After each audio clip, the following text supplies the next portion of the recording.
You're watching The Experience, Comic Culture and Sales, streaming live daily to Facebook, YouTube, Twitch, and Twitter. So there's this thing that happens in life sometimes where the fates conspire to test your will or make you look like some kind of noob. And that happened to me today. I did not know there was a book out by Kevin Smith, and I put on a hockey jersey. So now I'm a fat man with a beard and a hockey jersey. So I am cosplaying as Kevin Smith today. Turns out that was not intentional. Just throwing that out there. It is the day after Halloween. We have a bunch of new books. It's just Dan and I. There's like 12 books. I'm exhausted from Baltimore Comic-Con, where I met a lot of people, read a lot of cool books at Baltimore Comic-Con. But this week's books did a really good job of keeping me awake, except for one, which I read while my iPad fell on my nose while falling asleep. So we will talk about that too on this week's In Stores This Week, where we talk about books that are in stores this week.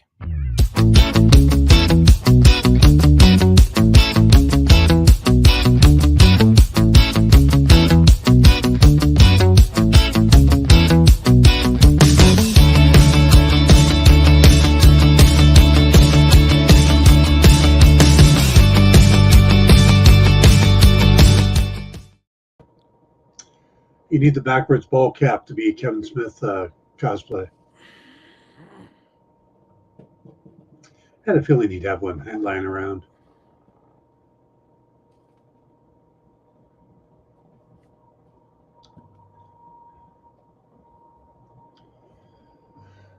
My beanies are in the truck, or I'd put one on and be Jay. I'd much rather be Jay than Silent Bob any day of the week.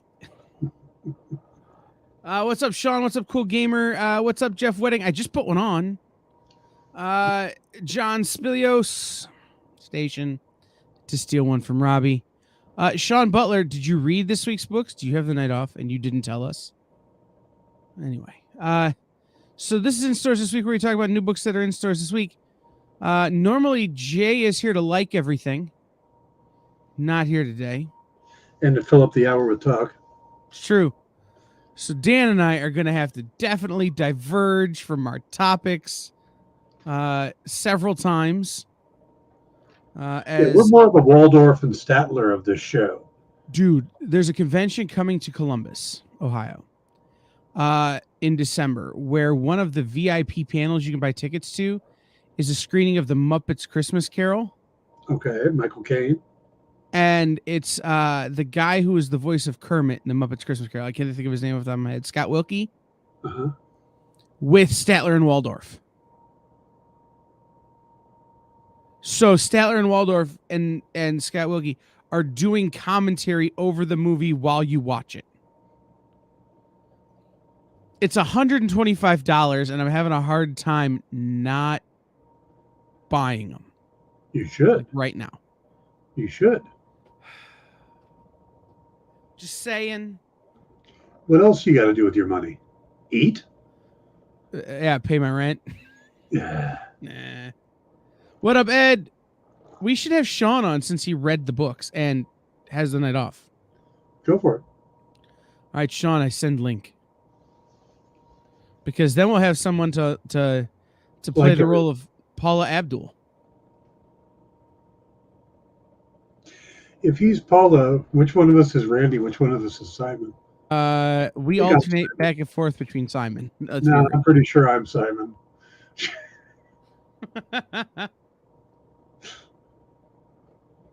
Oh, Sean's going to be joining us for several weeks. So next week will be me, Dan, and Sean. Or me, Dan, Jay, and Sean. Nice. Ooh, I could take next Tuesday off. Ooh, that sounded really fun. Like the cracking of your knuckles. It sounded like really, oh, so good. And so one of the things that happened at Baltimore Comic-Con is I got to talk to a lot more publishers than I have in a while. And we've got added to a couple of lists so we can start getting more books from different, more diverse publishers. Good. Because that way when I win the $1 billion Powerball and disappear, you guys will still have books to review. You'd never go anywhere on us. You'd win the $1 million Powerball and it'd be like Roseanne in the basement writing her book. You'd still be here.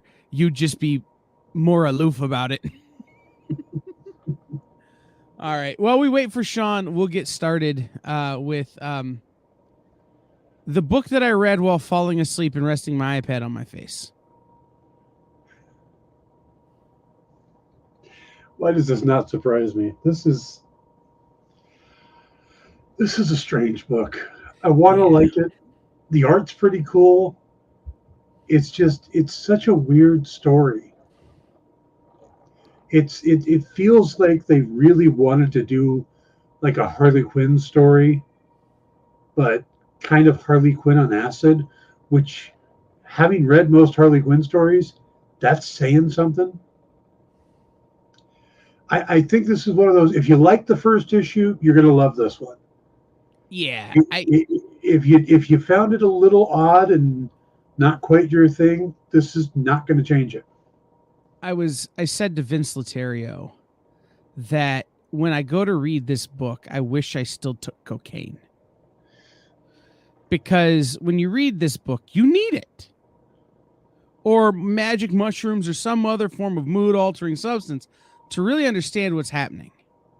Now, I will cop to I had to fight to get through this book. It was bad. It was after lunch, but before I had my energy drink, before I came to the office. So, like, it was in that time where you've got the itis, but you had a tryptophan sandwich.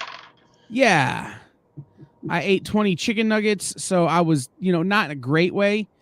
But the thing about this book is you're going to buy it. I think you buy it for the art, right? I think the art inside is so unique, especially in the Dynamite universe, really. They don't really have anything else that looks like this right now. Right. And the cover art is so unique and cool that's what you're picking this book up for. Almost the same way you sometimes pick up Zenescope books for the cover art or for the interior art when the cover doesn't really hit you. Yeah, this book is basically absurd. That wasn't the word I was going to use, but we'll go with it because it's nicer than the word I was going to use.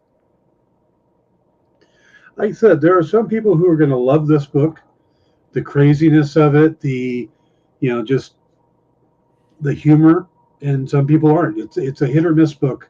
Yeah. But, I think for the people that it hits, it's going to hit hard and you're going to love it. So it's true. All right. Speaking of Zenescope, I quite enjoyed this. Yeah. This was really outside of what Zenescope's been giving us lately. But it's also David Wohl, who's a very experienced writer. True. He's new to Zenescope. He joined about, 6 months to a year ago. Something like that. As a new managing editor. But yeah, this is... Dorothy doesn't feel like every other Zenescope girl or Zenescope female heroine. The lion is cool. The scarecrow is cool. Toto. I don't know where the Tin Man is, which is weird because I wrote the Tin Man years ago. I don't know where he is currently in this universe, but yeah, they're doing some interesting stuff with the Oz. This is the first time they've gone back to Oz in a little while. So, yeah. And some good covers to it too. I like the fact that I knew going in this was a 1 of 3. Right? This isn't a 1 of 1. Yeah. You're good, Sean. This is a 1 of 1. Like, if this was a 1 of 1, I wouldn't have liked it. But I know that it's a 3-part miniseries. So I know that the shortcomings or the things that I'm like, where, like you said, where is the Tin Man? Maybe it gets addressed, right? Which was good because it felt like a first issue. It felt like it left some holes for you to discover later on. And it felt like it left some room for improvement or some room for growth in the characters and all of that kind of stuff. So for me, at least, it was a really nice start. And Sean's right. This book reminds me of why you got into Zenescope. Same. I was reading Zenescope back when Dan was writing Sinbad, or, back during the what was it, Battle of the Realms time, and when you were getting maybe not necessarily long ongoings, but you were getting mini series that had 3 or 4 or 5 parts where it hit the traditional plot points instead of just going, here's 64 pages of content. So it does my heart good to have this book be something I really enjoyed. My only problem with this cover, I don't think her shirt's right. Why does she have sleeves off of a tank top? Oh, you can see at the top they've got the elasticy. I know, but it's a fashion choice, not a functionality choice. I know, but I think the artwork is supposed to be a top that has the sleeves connected to the top and then the corset on in the design. And the artist just didn't connect them. No, I think it's one of those things like when you're wearing one of those kind of tops and you put the sleeve puffies on so that people are like, you look fancy. This is Oz Return to Wonderland. Oh, sorry. Yeah, this is what is this? This is Oz Return of the Wicked Witch #1. Return of the Wicked Witch. And they're actually talking about the Wicked Witch of the North. Yes. And these aren't, by the way, Ed, these aren't virgin covers. The way Zenescope uploads them to the website where we get them, they upload them without the trade dress, but in store it'll have the trade dress. Yeah, the interior art is really good. Yeah. I mean, it's everything you want from a Zenescope book. It's a great cover. It's a solid story, and the interior art is different from the cover, but still real solid. Yeah. All right. It's one of the better Zenescope books we've had in a while. All right. So we read the first book of this, and I was I don't know that I like this book. And now we're on to the second book of this, and I'm still like, I don't think I like this book. This is Earth Divers Kill Columbus #2. Yeah. I think I'm with you on that. Again, the concept I thought was good, but I don't think the execution's been that good. I think I only added this to the list because it was the only IDW book this week Right. that kind of fit our criteria. And we had read the first one. I thought, well, we want to continue it, but the story, it seems a little all over the place. Like it does. It's it's an interesting concept. I think if we would have just stayed with the time traveler, and spent more time with him and dealing with the fact that he's now 1692, 1400, something, 1492. So 500 years in the past or more, 600 years, 700 years. It could have been interesting, but we keep flashing back to the future, and I don't know what's going on with those people, and I don't know why I care. Right. So, yeah, it's... And then there were parts where it felt like he was back in the future, but he wasn't. I don't know. The kid loses his wig, and we don't know why. Right. For me, at least, I would, in my local comic shop, pick up an issue 3 after having read this one and maybe flip through the first 5 pages and see if stuff doesn't start coming together. Right? Like, see if they start maybe not tying up the loose ends, but bringing them kind of to some sort of logical. All right. We're going to put these two guys like this. There you go. Hi, Sean. What's going on? Can y'all hear me? Yes. Yep. Cool. So what do you think of this one? This one, I remember y'all talking about issue 1, I think a couple of weeks ago. And so I wasn't at least completely lost going into it, but it was a little all over the place for me. Like, it just didn't seem to have a good flow to it, in my opinion. Yeah. I mean, that's what you're just saying. Yeah, it's not well executed. Like Yeah. I said, the concept of, we're going to go back in time and prevent Columbus from finding America, because Native Americans are doing this. that all makes sense, Mhm. But after that, it just is an odd story. It's like the cover. I don't even know what this cover is supposed to relate to. Right. I saw nothing like this in the book.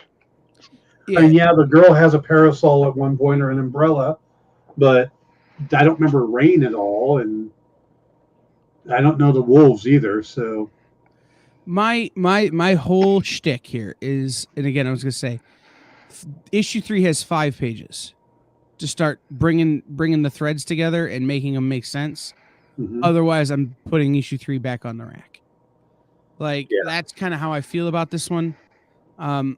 Great idea, lacking in execution. All right. Next up is Night of the Ghoul number 2. Hmm. This one confused me because I saw part 3 and I'm like, did we miss an issue? But it was, I guess, part 1 and 2 were in issue 1, and now we got part 3 and 4. And I got about halfway through this book and realized I didn't care anymore about where the dad decided, I'm going to go back and do this. Like, the kid wants you to leave and you're doing this to go back for him. It just, he got out clean. He should have stayed out. I have a feeling things are going to go bad for them going back, but I don't think I care, which is sad to say because I thought the first issue was really interesting. The idea of this old film, I love the concept of it, but I'm finding most of the characters are not likable in any way, you know? So I kind of checked out about halfway through. When we got to part 4, I'm like, I got too many books to read. Yeah. Sean, what'd you think? So obviously, this was another one where I'm coming in right on issue 2, so I didn't get to see 1. I mean, I like the art; it definitely fit the tone of the book, but it felt like I was getting lost between the back and forth between present day and the past. So there were times where I'd get a little confused and whatnot. I mean, the way they drew the monster is great, but it's just the whole way the story was executed for me was a bit confusing, and I don't like it when it doesn't make sense. Agreed. For me, the thing of it is I think Scott Snyder is relying on your desire to find out what the ghoul is and what the deal is with the ghoul and what ghoul magic is and ghoul lore, and not establishing why we care about the ghoul. I think he's relying on your curiosity killing the cat, so to speak, as opposed to decent plot development. Which is funny because I don't have any interest in finding out what the goal is. I just want to know more about the movie. Right, and that's the thing. The thing you care about isn't the thing he thinks you care about. Yeah. Yeah, he made the past stuff, to me at least, way more interesting than what's going on in present day. Yeah. Yeah, the two things I cared about was the movie and those people, are they going to get out alive? They got out alive and then they're going back. Well, now they're just idiots. Right. So I'm crapping out, Right. It's, you shouldn't go in the basement in this serial killer. Why are you going into the basement in this serial killer movie? Like, yeah. it It's like that Geico commercial, Halloween commercial, where they're like, let's get in the running car. No, let's go hide by the chainsaws. Right. And the serial killer's just sitting there going, really? Yeah. Really? So, absolutely. Quick run for the graveyard. All right. So before I show the next book, I'm going to soapbox for just a minute. Every week we read 2 or 3 or, Dynamite books. And I often come down on Dynamite for being too almost myopic or having their books be too derivative of each other. It's hard to separate one Vampirella from another Vampirella, from a Red Sonja, from a Barbarella, from a whatever, Lady Hell, from all this other stuff. This week, not only do we have Sweetie Candy Vigilante or whatever it was, Cocaine Nosebleed, acid trip, but we had two other books that I actually really, really enjoyed that are wholly unique in the Dynamite universe this week. And I wanted to say, thank you for that, I guess. Like, the next two books are both the Dynamite books, and I'm going, it was so nice to read something that wasn't the same old. Even if it did have flavors that you recognize from the Dynamite universe, it was a unique take on them. So I'm going to start with Vampirella versus Red Sonja, which again was a book I thought was going to be wholly derivative. And they found a way to tell the story they're telling. I don't really know the verses bit yet. Like, I kind of get where they're heading with it, but they found a way to tell this story in a way that was completely unexpected and unique and original. And I really was happy. Yeah, the thing is that this is kind of a continuation of the Sonya Versal and Vampiverse, I think it was called, where the Dan Abnett is doing this.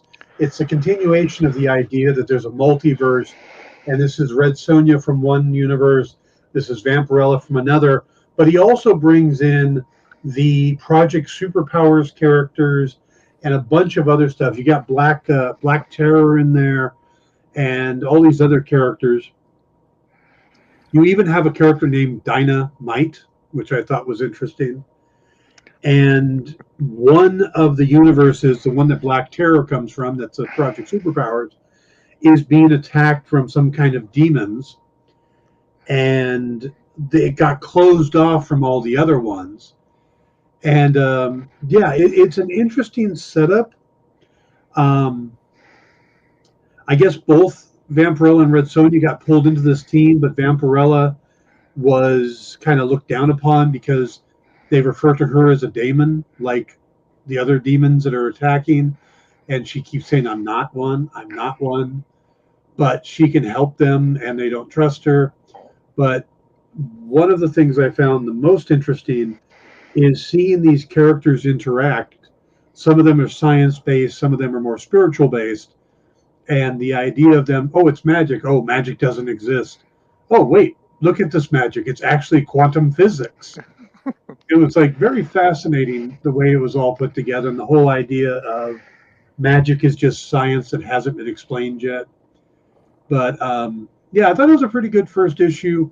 I'm curious where it's going to go. And yeah, the cover, John says nice cover. That's a Lucio Perillo cover. And damn, that is what you expect when you see Vampirella versus Red Sonja. That's the kind of cover you expect.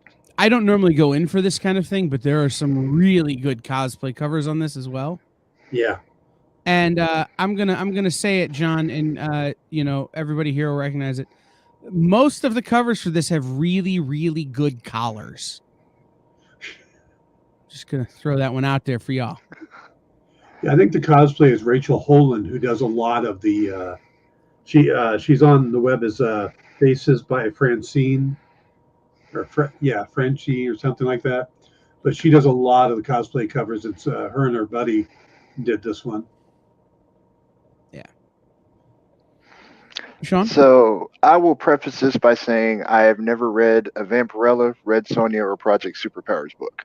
So I came into this blind, and I loved it. I got like a big DC Justice League massive event vibe from it, and I'm actually really curious to see where it goes. And just the juxtaposition between how the science-based characters are and the magic and spiritual characters are, actually, I thought was really interesting. So, and then honestly, the banter back and forth between Sonja and Vampirella, I thought was actually kind of funny. Yeah. So. Absolutely. Kenneth Bird, what's up, buddy? John, I appreciate that you appreciate my appreciation of the collars. All right. And so the next one had more of a, in some way, for me at least, a little bit of a Painkiller Jane or a Jennifer Blood sort of vibe. Like if you're looking for flavors you recognize, it's kind of that. This is Cherish #1. This is an interesting character because it's actually designed by Mark Silvestri of Top Cow, and currently he's got the Batman Joker series coming out tomorrow that everybody's been waiting on for years. He's been drawing that book for years, but the cover here is Silvestri and Ebas, which I don't think they do much together anymore. So it's kind of a neat, throwback cover in a sense. But it's a character. It's a kind of a revenge-based character with high tech. There's some. That's the thing you talked about. Painkiller Jane. It does feel like Painkiller Jane or Jennifer Blood, but with some high tech aspects to the character. At one point she busts out a pair of glider wings out of nowhere, and there's some definite tech involved. So there's some interesting story going here. You can tell it's a Silvestri character because they don't wear much. Yeah, it's a pretty interesting first story. The art, the writer is not one I'm familiar with. Katana Collins. The artist is somewhat new too, but overall, it's a. My only complaint with the art is that I think it's a little rushed, because as we get later in the issue, it kind of dips a little in quality, like he was trying to rush for a deadline. Other than that, I think it's a good first issue. It's a fun book, and have to see where it goes. And the other girl on the cover seems to be opposing Cherish, but we're not quite sure yet. So the other book that Katana Collins did, just so everyone is aware, is the DC Batman White Knight Harley Quinn series. That is, according to the website I use, the only other book she's credited on. Okay. So, that's an interesting thing to see her, this being her second big work. Yeah. I really enjoyed the book. I didn't think I would. I really thought that, this is going to be another, one of those Dynamite books that's just like it's another half-clothed woman with a gun. But the story was really well kind of executed. And, it's something I have interest in continuing, because it does seem like a unique part of the universe at the moment. There's not a lot of this happening in the Dynamite universe. So I'd be interested to see what they do with it. Yeah, I'm with you on that one, because the few things I have read from Dynamite are a little more like Vampirella. And I think they did the Vampyverse was the other book that I've read that y'all have done. This, again, like Dan said, it's just classic revenge story, but with really, really cool tech. I thought at one point she had a shield on her. I thought that was pretty cool when they were shooting at her. And then I am curious to see what the other girl is going to do, because she shows up for 2 pages at the very front of the book, but you don't see anything ever after that. So I'm curious to see where she fits in follow-up issues. But overall, solid book, decent art. I'm with Dan. It seemed a bit in places, if that makes sense. Yeah. Yeah, absolutely. All right, next up is the most readable thing Brian Bendis has written in a while. In that, the talk bubbles are kind of where they're supposed to be. I find it hilarious that you said that, because it's a book that is constantly going over 2 pages. Right. And if you're reading it digitally, that is a pain in the ass. True. Because the pages are split. So you have to read this panel and go down to the next page, read the top panel, go back up to the middle, back down to the middle, up. Yeah. So, right. But that shows how inadequate Joy Operation was. I think this was an interesting start, but it was also very confusing. He spent so much time trying to build the lore and try to build the mood of the book that I don't know if he actually gave us enough to really care about the characters. I mean, so the premise of the book as I saw it, Dan, and I want to before we dig into what you're saying, because I think what you're saying is important, but I think you need to know the conceit of the book, I guess, first, right? Uh-huh. Which is that all of the people on the cover are the one. Yeah. Like they are Neo, but they're each a different Neo for a different job. And the guy who looks vaguely like Owen Wilson is named Wilson. Wow. Right. Who is the one, but his job is to keep the prophecy of the ones. But he can't show the prophecy? Right, but he can't tell them how he knows the prophecy. And he Uh-huh. just needs them to trust him to try and prevent the end of the world. So at some point, it's all of these, because we upgraded from J ship. The all of NFL these- trading deadline that was here, we traded Jay for Sean and a pick to be or a player to be named later. But yeah, Jay's on waivers. We'll see what happens. No, you know, it's you. So your understanding is where it's the Matrix, and then it turns into Good Omens, right? Where it's the Antichrist has been born, and it's our job to either see through or not the end of the world. The problem with that, your comparison, is that the Matrix had really cool visuals, and Good Omens had really fun characters to follow. Right. This doesn't have either. It's not as good as either of those things. Yeah. But it's those are two things that you'll recognize that it's like. And then what Dan was saying is true. I don't think they did a good job of conveying any of that. Yeah. The art was cool. Jacob did a good job. Mm-hmm. I don't want to down on Jacob on this one. I think we spent so much time just trying to set the mood, and that we never really spent time getting to know any of the characters, other than how much they are against being the one.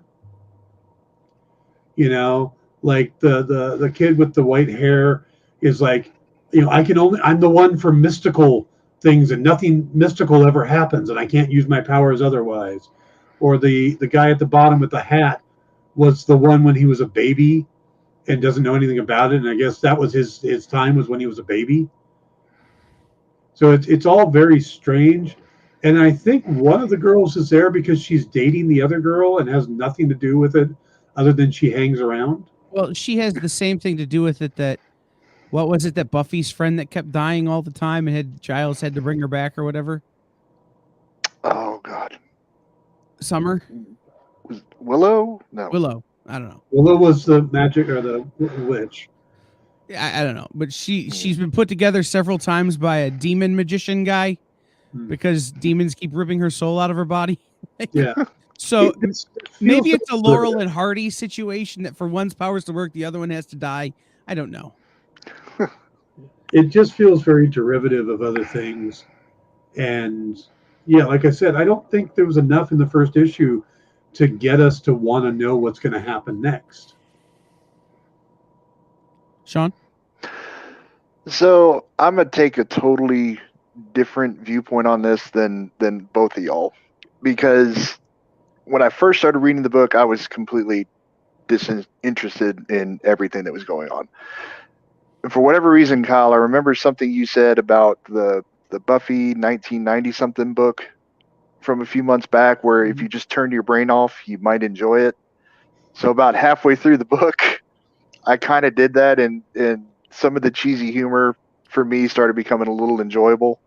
And then you get to the very last panel of the entire book, and then it's like, oh, now you want to make it interesting. So it's like, is that enough to do a second issue or read the second issue? I don't know, but it's like you should have done more of that sooner.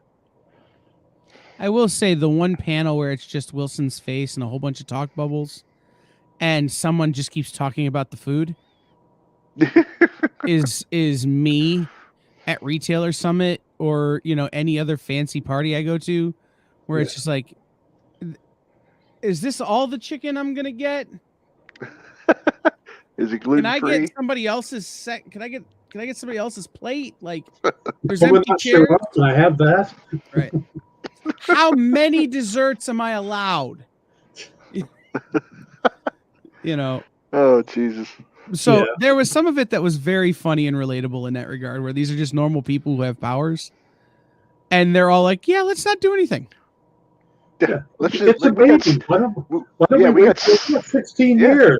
Right, we got Right. time. And then that last panel hits, and then you're like, oh, now you want to make it interesting. Right. Yeah. So, all right. The next one is Heart Eyes #3 by Dennis Hopeless. So I'm gonna. I remember I liked the first one, Mm-hmm. didn't like the second one, Mm-hmm. and then this one was like the most okay. So for me, it's like this is a book that maybe if the second issue and this issue had been combined, or or the first and second had been combined a little, and this and the second had been combined a little, would be a stronger book. But we're starting to understand kind of what the creatures do and why the creatures are the way they are, why she is the way she is. And it kind of leaves you with this weird place where, okay, now I want to see what happens because they've upped the stakes a little. I didn't like the first issue. I thought maybe something interesting was happening in the second issue, and I'm back to not liking it. I only put this in here because both you and Jay were liking it, and yeah, it. I when it turned out, when there was the twist in the second issue, I'm like, okay, there might be something interesting here. No, I don't understand what they're talking. What's the point of the book? What it's getting at? I don't understand this girl's motivation, because you go into the first one and she seems to be a victim, and the second one she seems to be the antagonist suddenly, like she's the bad guy, and then we get to the third one and she's back to being this kind of in between character, and she's not interesting enough in that role. So, yeah. Yeah. So once again, this is one where hadn't read the first two issues, don't know anything about it. For me, the best part of the book was the art. There were a couple of panels for me that were really, really good. What is it, like the second or third page where it's the entire underground facility, I thought was really well drawn. And then the very last panel with the giant monster about to get blown up, just the whole picture of that I thought was really cool. As far as the story itself, Lupe is kind of a weird character. I can't really tell if she's trying to be nice and fake to people, or if she's really just trying to do something and get people killed.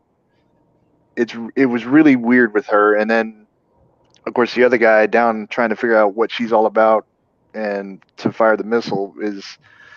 I guess I need to see the first two issues to understand him a little more, but Lupe, just based on how Dan described and what I saw in the book, is not the most interesting character. It's like, pick one with her. Is she good? Is she bad? Or is she stuck in some kind of weird situation that you haven't alluded to yet? She's not bad. She's just written that way. And see, that's the thing, right? Like, Dennis Hopeless is usually pretty reliable in terms of having fully thought out characters, with the exception of his Thor run, which was kind of weird. But this is not that, and it's true. Ship, do you just not like me, man? Do you want me to go away? Ship, I don't. Were you not here when we said we put Jay on waivers and we're waiting for him to clear the NFL trade deadline? Like, Yeah, you got to pay more attention, bro. I've been here the whole time. All right. Up next is a book that I think I only rated it as highly as I did this week because of the amount of people I had to text while I read it, which is Quick Stops #1 by Kevin Smith. Anecdotes from the Annals of the View Askew-niverse. Look, if you've seen Jay and Silent Bob Reboot, if you've seen Jay and Silent Bob Strike Back, If you've seen really any Kevin Smith work, you know all these stories already. Yeah. It's not new. And yet I still really enjoyed it and laughed a lot. The main guy that I guess was the writer narrating it, if you've met anybody in here who's ever met Garrett Gunn, that's about what Garrett's like in person. He's F-bombs all over the place, but he's super friendly and great with people. That's literally what he reminded me of while he was up there doing the interview. Ben Affleck. It's Ben Affleck. Oh, is that who he's supposed to be? It's supposed to be Ben Affleck. From Chasing Amy. I've watched all the Kevin Smith movies except for the most recent Clerks 3. I haven't seen that yet. And I'm a fan. I like the movies. I enjoy them. This felt like to me more of a reminiscence, a trip down memory lane, because telling how Jay and Silent, how he got the characters of Blunt Man and Chronic, stuff like that. It felt like it's stuff we get in all the movies. It's Chasing Amy meets that with a touch of Mallrats put into it. So this is more of a, how there's that some TV shows do flashback episodes when they get far enough into season. Mm-hmm. That's what it feels like to me. The kind of recap show or thing like that.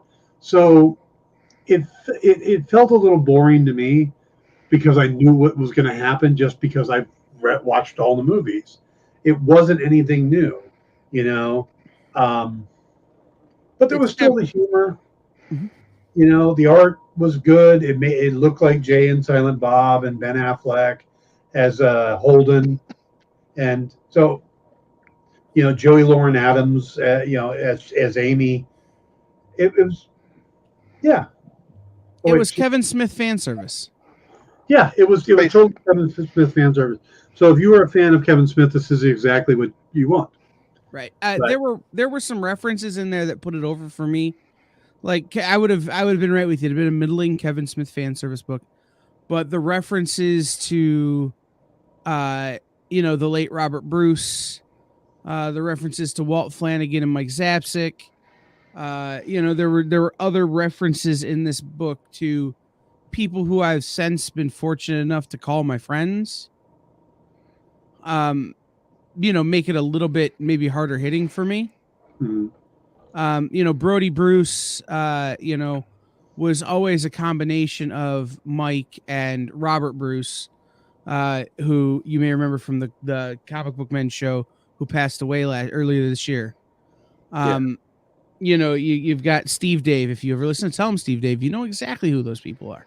Yeah. So there's references to a bunch of people who, like, I texted Ming Chen while I was reading this, and I go, "So when do you show up?" He goes, "Shut up! I hate you." It's that kind of. Yeah. I feel like connected to the universe more than I would otherwise. And so for me, this book holds a little bit more value in that sentimentality department. But overall, a solid middling if you're a Kevin Smith fan. All right. If you just want to have fun and laugh, go for it. That's what it's there for. All right. I feel like we've been waiting forever for this book. It does. I mean, we got the temporary one last week with the Cal McDonald Count Crowley book. But yeah, we finally get the 4th issue of this. And again, David Desmalchian is just nailing it. I don't know. I mean, he's an actor. We don't expect this from him. And he comes out and he's doing these amazing comics. And I guess he also had a Halloween party last night where everybody looked just freaking fantastic. So David Desmalchian is living his best life. But yeah, I thought this was a really good wrap up to the series, with a nice twist ending that I didn't see coming. It's that moment that the character's gonna finally get her life together and get all the things. Looks like things are starting to go her way, and of course, no. So, and the artwork in here, Lucas Kettner's art is stunningly gorgeous. I really like his art, and this was probably one of my top books this week. It's been a really good series, and it's not one that I would have picked up originally. It's not one that was on my radar, but it's just been a lot of fun. And that commercial he did is what got me to start reading it. Looking forward to it, and it's really good. Yeah, it does. It sets up another volume very easily, very well. Mm-hmm. Which I sit here waiting with bated breath for. Are you eating worms again? No. Bated breath. So yeah. Hold on. Before we continue. Hold on. Where's it at? Really? It's gonna take that long to get to the rim shot. I had the sound effects panel closed. No. Why on earth would you close it in this channel? Well, because Jay's not here for me to play this one. Loser!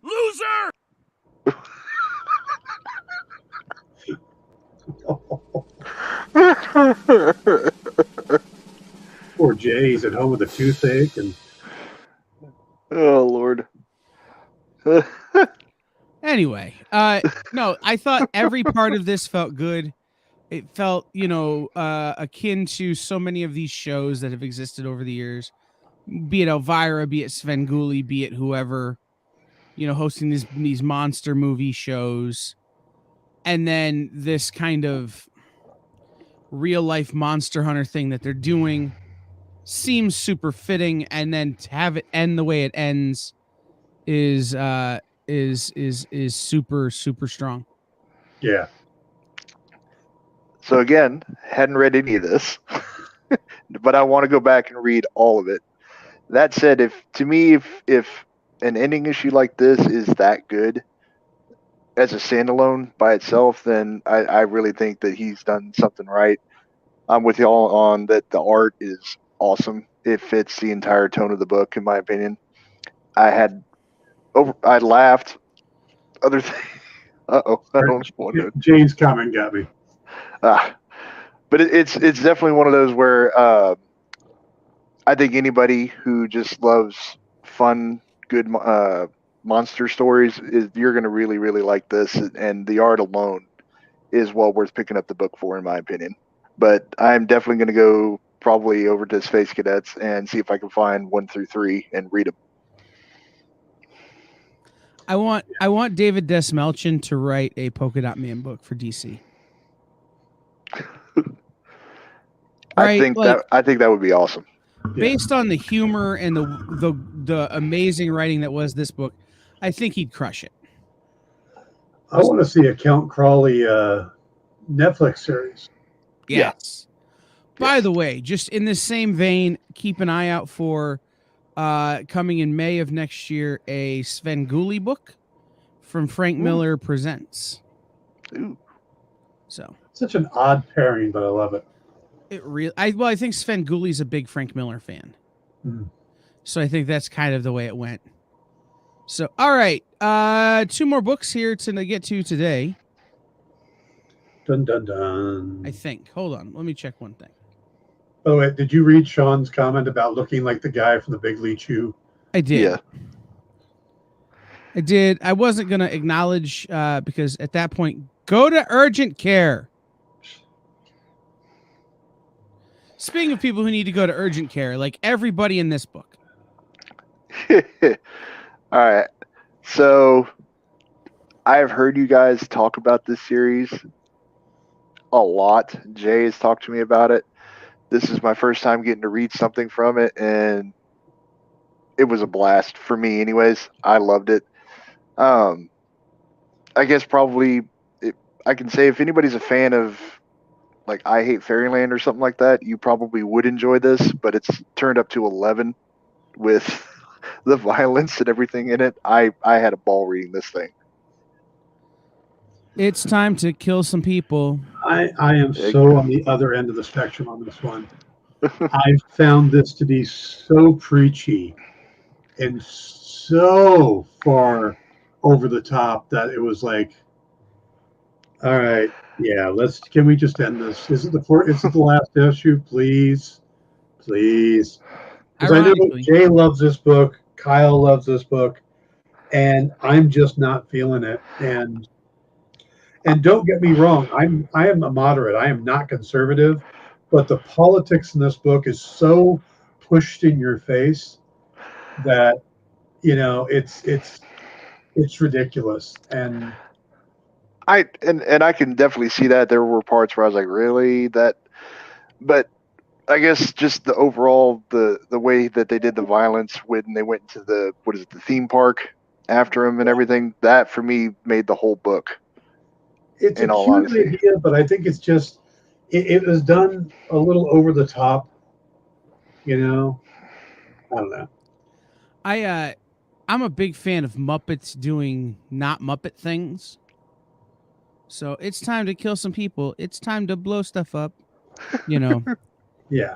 It to me, the thing that made this book work, because if this book had been less absurd, less over the top, less insanely unrealistic out there, the preaching would have made it awful. You wouldn't have been able to understand it, right? Like you wouldn't be able to understand what was happening. It would have just totally taking you out of any opportunity for them to tell you anything. But because they amped everything up and made it so absurd, their message could get through being offset by the levity of, the fact that they're using ice cream in place of drugs. Yeah. Where it didn't work for me. Yeah, I think that's the saving grace of this book, is that the absurdity offsets the hyper realism. Overall, I'm like, I'd give this series a C. Because the end of the book and several times during the book, it has felt more preachy than absurd.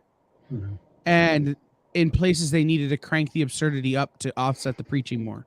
The end of this book, like there's a letter written by one of the characters to another one of the characters that just drags the whole thing into this like monologue of, all right, now we're just gonna, if you want to support a child in Africa who has flies on their face for 25 cents a day, like it's just like, oh, exactly, right, in the arms of the Muppets, that's what I'm saying. Like it drug the whole thing down.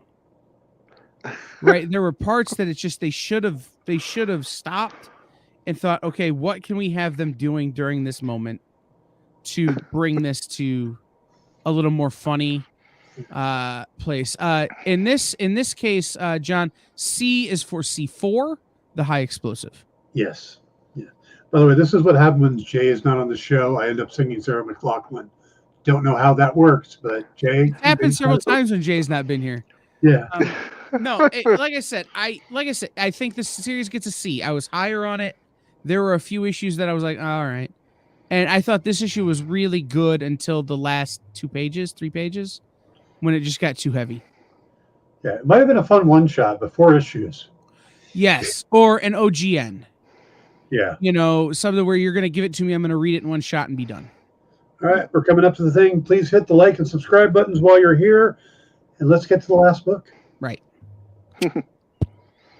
Behold Behemoth by Tate Bromo.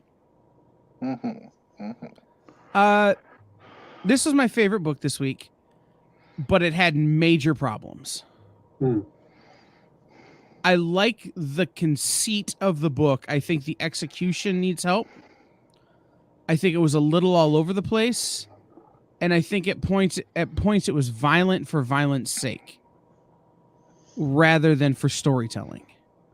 That being said, I like the idea of this character being possessed or possessing a unique ability given to him by gods or demons or whatever to protect people when they need protecting, and being able to pass it around a little bit. I think it's a really cool concept. I don't think they hemmed it in the right way. I started off liking the main character and wanting to like the book, And then as it progressed, it just found it to be confusing for confusing's sake. Yeah. And got to the point where it's like, I don't think I like this book. I didn't enjoy it. I mean, it pulled me in the first couple pages, and then it just kind of felt like, oh, what are we doing? So yeah, it was a lot of confusion. It wasn't clear what was going on. So the story was just kind of murky and kind of lost me as it went. Like I said, I was there with the guy at his brother's funeral. I'm like, okay, this guy's having a thing. I'm with him.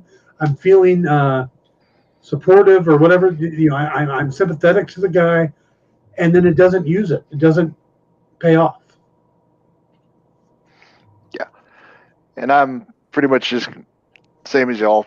I got lost in it. It was actually hard to tell whether the over-the-top violent acts were actually him or if it was something in a nightmare, because every time right after he'd come flying out of the tub like he had fell asleep or something. So I think it could be good. It would just have to be done differently, I think, to make you want to stay reading it. Because they give you the little girl, for instance, and they don't really give you a whole lot to go with on that. Right. Yeah, and then why are they together?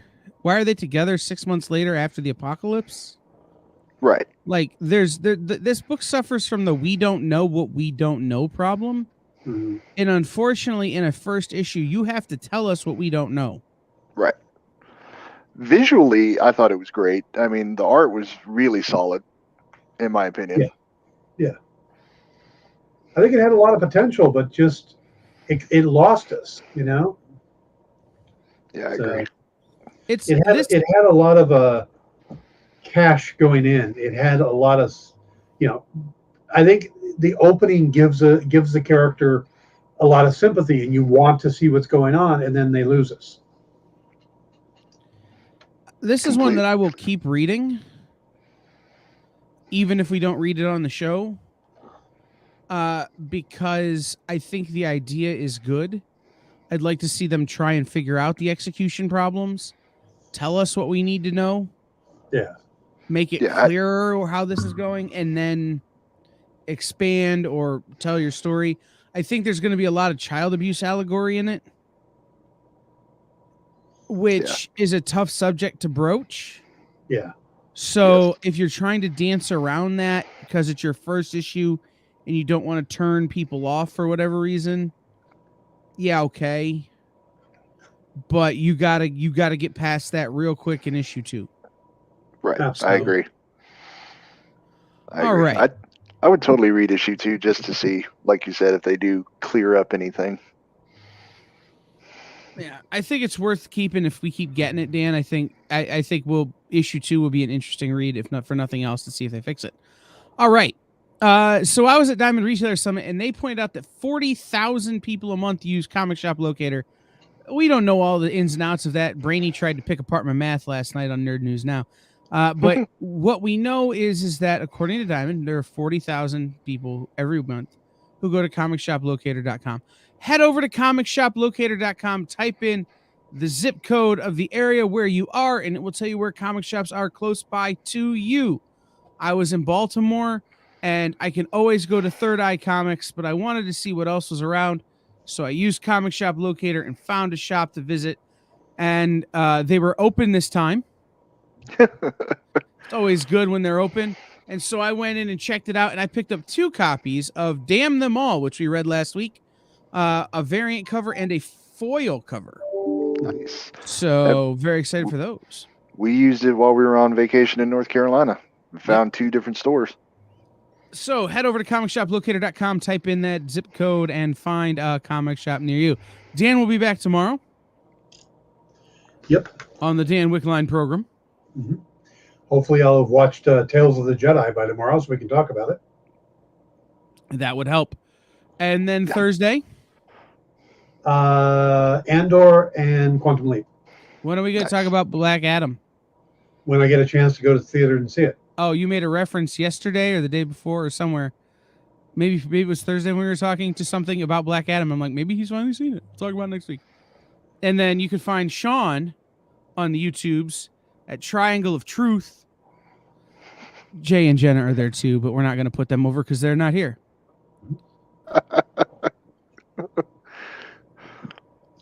So head over to YouTube. And you can find Kyle at most local drive-thrus waiting for his order. It's true. You said that like it's a bad thing. Right. I'm literally like sitting here going, okay, it's 9:00. Which local drive-thru is going to have the shortest line so I can get some dinner? Yeah. So we will see everybody next week here on In Stores This Week. Visit your local comic shop. Spend $5. It's not a lot of money, but it helps out a lot. Mm-hmm. And we will be seeing you. Bye, everybody. Auf Wiedersehen. Later, everyone.